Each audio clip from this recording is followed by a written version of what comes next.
ये हम लोग पढ़ेंगे आज नाभिकीय ऊर्जा न्यूक्लियर एनर्जी के बारे में अध्ययन करेंगे, जिसके अंदर पहला टॉपिक आता हम लोग का द्रव्यमान ऊर्जा संबंध या द्रव्यमान और ऊर्जा में क्या रिलेशन होता है, क्या संबंध होता है, उसके बारे में पढ़ेंगे। देखो बाबू, एक वैज्ञानिक है जिनका नाम है आइंस्टीन। आइंस्टीन नामक वैज्ञानिक से पहले यह बताया जाता था कि द्रव्यमान और ऊर्जा दोनों अलग अलग चीजें होती हैं।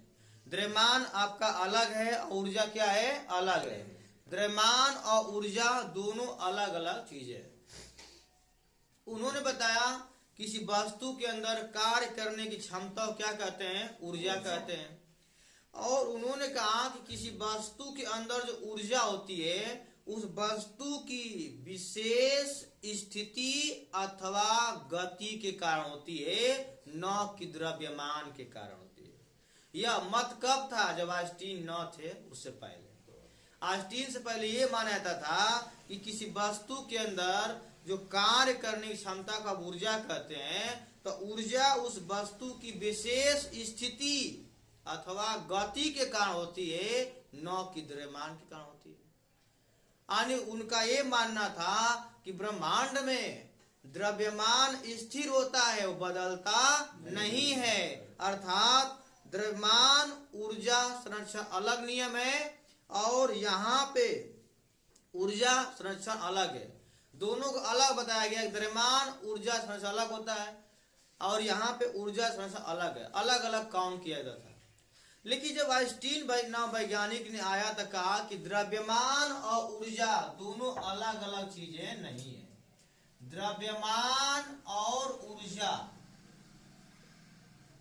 आइंस्टीन और वैज्ञानिक ने उन्होंने सापेक्षता के सिद्धांत से उन्हें सिद्धांत दिया था, सापेक्षता का सिद्धांत। आइंस्टीन और वैज्ञानिक ने अपने सापेक्षता सिद्धांत के आधार पर यह सिद्ध किया कि द्रव्यमान और ऊर्जा दोनों अलग अलग चीजें नहीं है। अर्थात द्रव्यमान और ऊर्जा को, द्रव्यमान को हम ऊर्जा में क्या कर सकते हैं, परिवर्तित कर सकते हैं। अर्थात द्रव्यमान और ऊर्जा में बहुत गहरा संबंध होता है।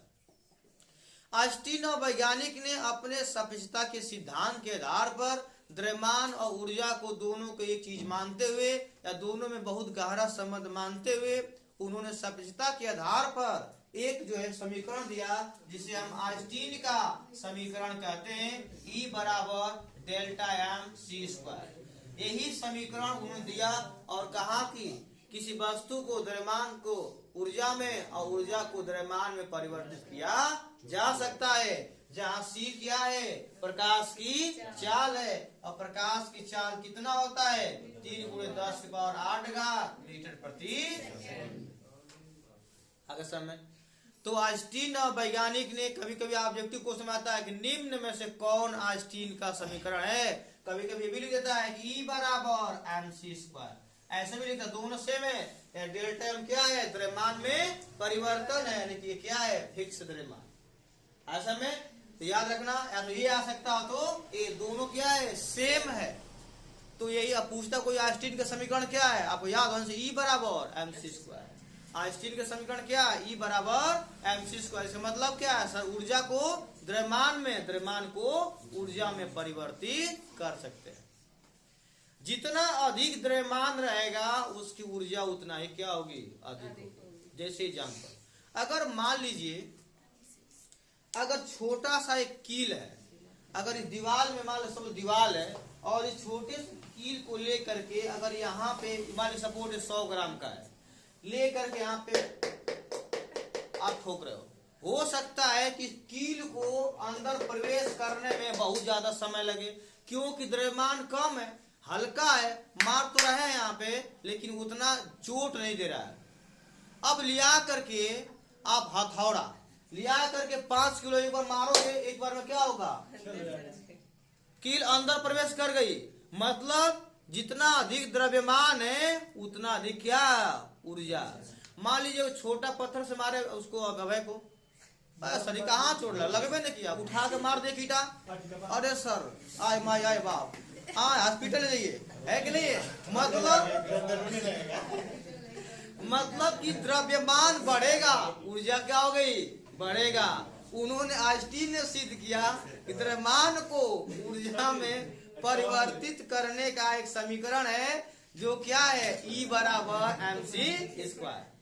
बस भाई आप देखते हैं एक कहावत है, गांव में कोई काम करते हैं, मान लीजिए सपोर्ट एक लेकर ठक ठक करते हो, तो गांव के भाषा बोलते लोग हैं कि सुनरा का 100 गान और लोहरा का 1 गान। कहने मतलब कि अगर लोहार का थोड़ा एक बार मार दिया जाए तो काम हो जाता है, और सुनार होता है भाई सोने का काम है, इतना महीन काम होता है, धीमे धीमे नहीं करेगा, पीट के लोहा बना देगा उसको, सुनार को नहीं ना। तो वो द्रव्यमान को ऊर्जा में, ऊर्जा को द्रव्यमान में परिवर्तित करने क्या है समीकरण। अगर मान लीजिए अगर सपोर्ट देखते हैं कोई ट्रक है भारी है, उसको धक्का देने के लिए आपको ज्यादा एनर्जी चाहिए, कम रहेगा तो कोई धक्का दे देगा, मतलब जितना अधिक द्रव्यमान रहेगा उसके अंतर्गत उतने ही क्या होगी, ऊर्जा होती है। इसीलिए आइंस्टीन ने कहा नहीं, द्रव्यमान ऊर्जा अलग अलग चीजें नहीं है, हम द्रव्यमान को ऊर्जा में परिवर्तित कर सकते हैं। द्रव्यमान और ऊर्जा में बहुत गहरा संबंध होता है। इसके आधार पर सफलता के सिद्धांत पर उन्होंने समीकरण दिया कि E बराबर mc², जहाँ C क्या है, प्रकाश की चाल। आगे समझो, चलिए।